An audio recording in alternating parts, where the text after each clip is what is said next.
Chapter 55, Alexa Brenner. Dried blood clings to the fabric of my shorts. Patiently, I pull down the cloth, trying to minimize the amount of scab I pull off. It takes a while, but I eventually get the shorts to come off. There aren't too many scabs pulled off, and they're not bleeding much, so I don't think I'll need to worry about it happening again. I pull on a pair of black yoga pants and grab the notebook before going out of the room and to the bathroom. My makeup smudged only slightly through the tears and through the night. I fix my face. Looking presentable, I decide to find anyone else. By the looks of the sky, I cannot tell if it's early morning or early evening, but I would guess it would be the latter from how exhausted I had been last night. Stepping out of the bathroom door, I notice a couple of people sleeping on furniture. Curious, I check to see if anyone took Sandra's bed. 4 people are crammed onto the bed. I go down the stairs quietly. A couple more are sleeping on the couches down here. Bandages are wrapped around different parts of each body. They appear to be breathing, so that's one good sign. Crashing metal makes me jump. The noise is followed by someone shushing. James pokes his head out of the kitchen. He examines the 2 bodies sleeping on the couch, then motions his finger for me to come into the kitchen. Good evening. How are you feeling?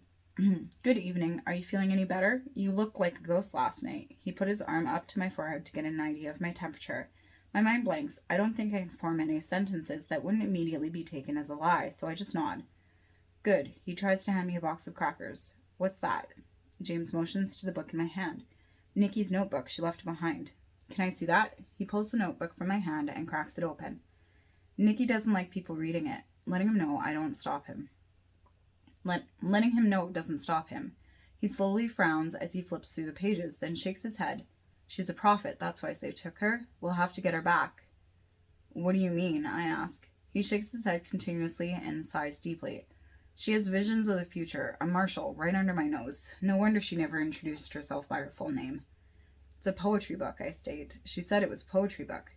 James gives me a hard look. He tucks the book into an inside pocket of his jacket.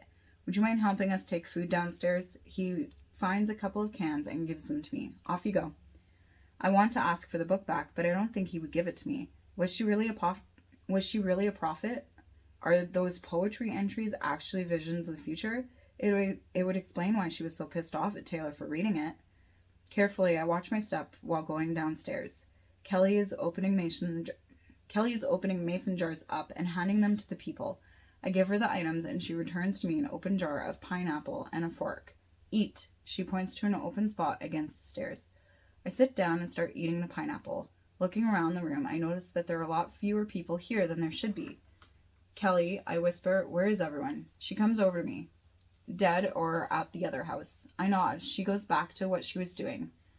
James brings another batch of food and puts it into a pile. He grabs a jar of pickled carrots and joins me on the floor. Raylene is a bright girl. She'll stay alive long enough for us to get to her, and they took her for a reason, so they won't kill her. A few of us will be heading out to look for her and Nikki. That's the main priority at this point. Then we'll see about killing Sandra and Darius. It'll be a tough road ahead, and I can understand if you would rather stay and try to settle down. It would certainly be safer.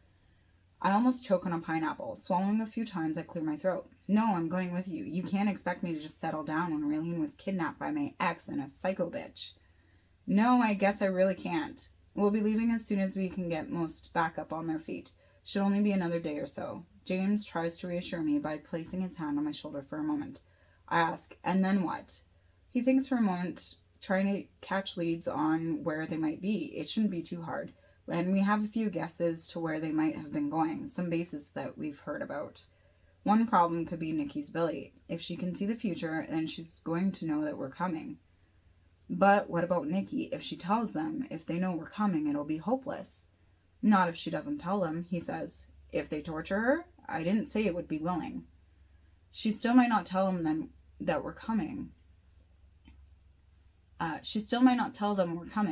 James shakes his head. They won't hurt her much. It would be easier to convince her to give them the proper information. Could be one of those reasons why they took Raylene. The girl stays safe as long as she cooperates. But she barely knows Raylene. I know I said it a bit too loud the moment it came out of my mouth. Did you see the way she protected Raylene from Daniel? She has a strong mind and the will to protect people, no matter who they are. And have you met Raylene? She's got one of those personalities that just make people like her. I bet that Nikki will give them just enough information to keep them both alive, and anything about a rescue she'll keep to herself. Raylene will be okay. James places his hand on my shoulder briefly, trying to reassure me. He gets up and goes over to someone lying on the ground. I assume he's finished with our conversation. I get up, bringing the pineapple with me. I quietly go upstairs, up the other set of stairs. I go into the bedroom and close the door.